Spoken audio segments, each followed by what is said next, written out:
হ্যাঁ, পদত্যাগের ব্যাপারে আমরা লিখিত বক্তব্যে জানিয়েছি, আগেও জানিয়েছি। নিরাপত্তা উপদেষ্টা এবং আর দুইজন ছাত্র উপদেষ্টা যাদের কারণে এই সরকারের নিরপেক্ষতা ক্ষুণ্ণ হচ্ছে, তাদেরকে বাদ দেওয়ার জন্য আমরা আজকেও লিখিত বক্তব্য আমরা দিয়েছি, মুখেও বলেছি। সে আশ্বাস ওনারা দেখবেন, আমরা আমাদের বক্তব্য দিয়েছি। স্পেসিফিক কোন রকমের এরকম কথা হয় নাই, উনি স্পেসিফিক জানান নাই।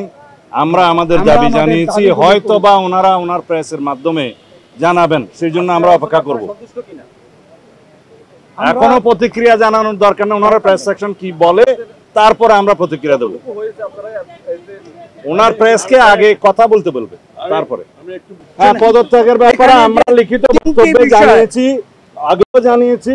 নিরাপত্তা উপদেষ্টা এবং আর দুইজন ছাত্র উপদেষ্টা যাদের কারণে এই সরকারের নিরপেক্ষতা ক্ষুণ্ণ হচ্ছে, তাদেরকে বাদ দেওয়ার জন্য আমরা আজকেও লিখিত বক্তব্য আমরা দিয়েছি, মুখেও বলেছি।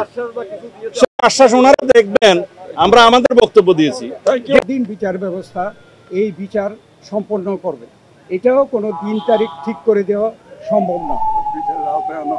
এবং আমরা বলেছি যে যেগুলো সম্পন্ন না হবে সেগুলো যদি বিএনপি ক্ষমতায় যায়, তাহলে বিচারের আওতায় এনে স্বাধীন বিচার ব্যবস্থার মাধ্যমে এই বিচার সম্পন্ন করব। আপনারা আজকেও কোনো আশ্বাস পান নাই সুনির্দিষ্ট এই রোড ম্যাপে? না।